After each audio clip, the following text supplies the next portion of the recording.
नमस्ते दोस्तों, मैं हूं ऑप्शन इंश्योरेंस से। देखिए, अगर आप 2026 में पुराने रूल्स के अनुसार अगर आप ट्रेडिंग कर रहे हो तो मैं आप सीधा बोलता हूं लॉस कर रहे हो। अब कैसे मैं आपको एक्सप्लेन करता हूं। आप एक बात समझिए, 2026 में एक्सपायरी रूल्स चेंज हुए हैं। आप मंथली वीकली आप देख रहे हो वो चेंज हुए हैं और इंडेक्स का मूवमेंट भी चेंज हुआ है। अब जैसे आप सेंसेक्स वहीं ले लीजिए, इसमें पहले अगर आप देखेंगे तो लिक्विडिटी बहुत कम आती थी अभी के अनुसार। अगर आप कंपेयर अभी से करेंगे तो आपको सिंपल ये दिख जाएगा कि क्या मैं बोलने वाला हूँ।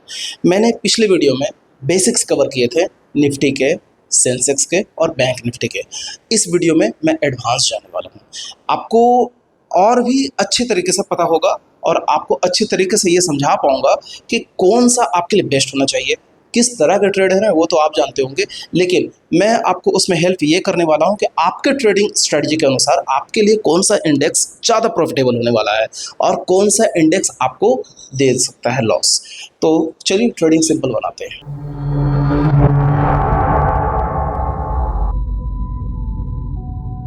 सबसे बड़ा चेंज जो आया है वो एक्सपायरी स्ट्रक्चर में आया है।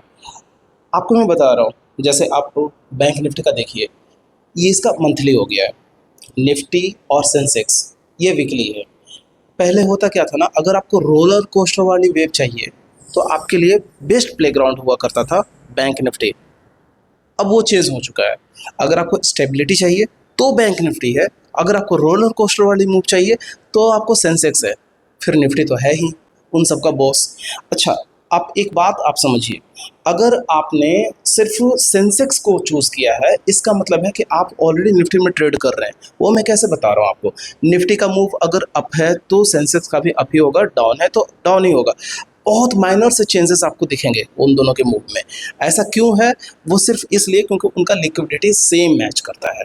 आप, अगर मैं आज की बात करूं तो आज थर्सडे है, आज सेंसेक्स की एक्सपायरी थी। आप उसमें एक चीज़ नोटिस करेंगे, अगर आपने उसमें पहले ट्रेड किया होगा तो आप एक चीज़ आपने देखा होगा कि उसकी लिक्विडिटी, मतलब लोग जो उसमें बहुत कम इन्वॉल्व हुआ करते थे, अभी वैसा नहीं है। तो अभी अगर आपके लिए स्टेबिलिटी चाहिए तो मैं फिर से कहूँगा बैंक निफ्टी बेस्ट है, और अगर आपको रोलर कोस्टर मूव चाहिए तो आपको निफ्टी और सेंसेक्स है। एक चीज़, अब आपके प्रोफेशन से चलते हैं। मान लो आपको उसमें स्टेबिलिटी पेमेंट चाहिए, मतलब अगर आपने कुछ कोई भी स्टॉक खरीदा है तो आप, जाहिर सी बात है, आप ये कभी नहीं चाहोगे कि उसका एक्सपायरी नज़दीक हो और फिर खरीदे ताकि आपको प्रीमियम डीके का सामना करना पड़े, थीटा और गामा का टेंशन झेलना पड़े, आप कभी नहीं चाहोगे। तो अगर आप सिर्फ स्कैल्पर हो तो आपके लिए बेस्ट कौन सा हो सकता है? आपके लिए सेंसेक्स बेस्ट हो सकता है। लेकिन अगर आप स्कैल्पर ना होकर स्विंग ट्रेड करते हो या फिर आप लॉन्ग टर्म में पैसे बनाना चाहते हो, आपको मंथली का एक स्टेबल अर्निंग चाहिए जिसमें आपको बहुत सारा पैसा एक बार में नहीं चाहिए और बहुत कम भी पैसा नहीं चाहिए, टेंशन नहीं चाहिए, आप टेंशन फ्री ट्रेड करना चाहते हो, बेस्ट रहेगा आपके लिए बैंक निफ्टी। अब मैं इसको और एक्सप्लेन करता हूँ।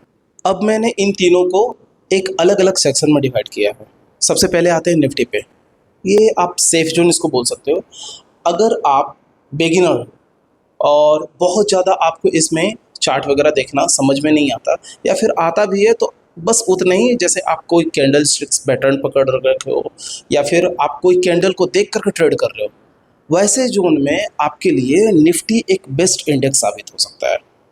ये स्मूथ आपको प्रॉफिट देता है। आप, अगर आप इसमें चाहो तो आप रेगुलर अर्निंग कर सकते हो। एक छोटा सा स्टॉप लॉस लेकर के, मान लो अगर आपने 1:3 का टारगेट रखा है तो सपोज आपने 40 पॉइंट्स का रखा है, आप उसमें 12 से 15 पॉइंट का आप एसएल रख लो और 40 पॉइंट का टारगेट रख लो, तो ये पॉसिबल है आपका निफ्टी में। लेकिन कब? अगर आप इसको एक्सपायरी के दिन सिर्फ छोड़ देते हो तब, मतलब ये बिगिनर फ्रेंडली है। अब आते हैं सेंसेक्स। आप सिंपली उसको अपॉर्चुनिटी जोन बोल सकते हो। अब वो कैसे? कई बार ऐसे होते हैं कि अगर आप इसमें एक्सपायरी के दिन कर रहे हो तो 10 रुपये का भी आपका प्रीमियम 100 रुपये या फिर कभी कभी 200 रुपये भी जाता है। तो आप समझ रहे हो कि अपॉर्चुनिटी जोन क्यों है। लेकिन हाँ, इसके लिए आपको एक अच्छा एडवांस नॉलेज होना चाहिए, चार्ट का भी, उसके बाद आपको कैंडलस्टिक पैटर्न का भी, और फिर आपको ओआई का भी जानकारी होना चाहिए, ओपन इंटरेस्ट का। आप एक बात हमेशा याद रखना, अगर आपने ओआई में पीसीआर देख करके ट्रेड किया है तो ठीक है, लेकिन सिर्फ और सिर्फ पीसीआर देख करके ट्रेड कर रहे हो तब तो फिर आपके लिए वो एक घातक साबित हो सकता है दोस्तों। अब चलिए, ये तो आपको अपॉर्चुनिटी जोन हो गया। अब जो तीसरा है बैंक निफ्टी, उसको मैं प्रोफेशनल अरेना बोलता हूँ। अब वो ऐसा क्यों है मैं बता रहा हूँ। आपने उसको सिर्फ एक मंथली एक्सपायरी के लिए चूज़ किया है। मान लो अगर आप आज के लिए उसको ले रहे हो तो कम से कम भी अगर आप अगला देखोगे तो एक्सपायरी उसका आने वाला है लगभग वही इस मंथ के लास्ट में। तो मैंने चेक नहीं किया, लेकिन फिर भी आपको 24 या 25 तारीख के आसपास का उसका एक्सपायरी आने वाला है। अब आप समझो, कम से कम भी उसमें 1 वीक का आपको टाइम बचा हुआ है। कितना प्रीमियम डी का हो सकता है? अरे ज़ीरो तो नहीं होगा ना? अरे छोड़ो वो, आपको 50% भी प्रीमियम डी के नहीं होगा उसमें।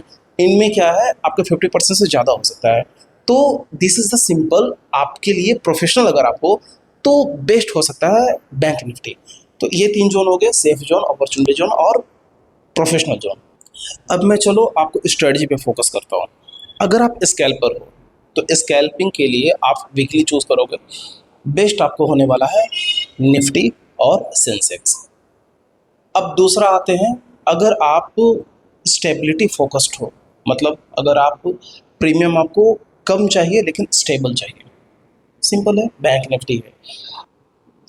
आप सोच रहे हो कि मैं सिर्फ इनके बारे में क्यों बात कर रहा हूँ, मैं इनके बारे में क्यों नहीं बात कर रहा हूँ, जैसे बैंक एक्स हो गया या फिर मिड कैप हो गया या फिर निफ्टी 500 हो गया।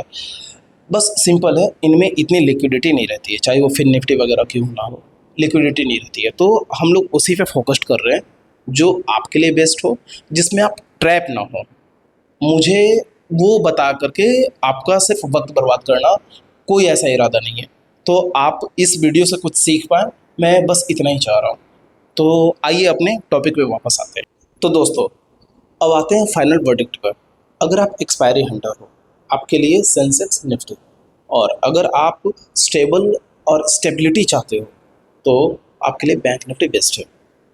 एक बात समझिए, अगर आपने सिर्फ स्ट्रेटजी पे फोकस किया ना, तो फिर चाहे वो आप स्कैल्पर हो या फिर स्टेबल वाला अर्नर हो, तो आपके लिए दोनों बेस्ट होगा। सबसे ज़्यादा इम्पोर्टेंट होता है ओआई को समझना। मैंने ओआई पे भी एक अच्छा सा डेडिकेटेड वीडियो बनाया हुआ है। आप अगर इस पे और डिटेल्स चाहते हो तो इस वीडियो के कमेंट्स में बताएं, मैं और डिटेल्स में बताऊंगा, और जो कि आपके लिए फ़ायदेमंद होगा। आप उस पे चाहो तो खुद के दम पे खुद से ट्रेड ले सकते हो दोस्त। तो दोस्तों, अगर आपको ऐसे ही वीडियो पसंद है, इस टाइप के वीडियो, इंफॉर्मेशनल वीडियो पसंद है, तो प्लीज़ इस चैनल को सब्सक्राइब करना मत भूलना, और कमेंट में बताओ कि अगला किस टॉपिक पे आपको वीडियो चाहिए। तो फिर मिलते हैं नेक्स्ट वीडियो में, तब तक के लिए हैप्पी ट्रेडिंग।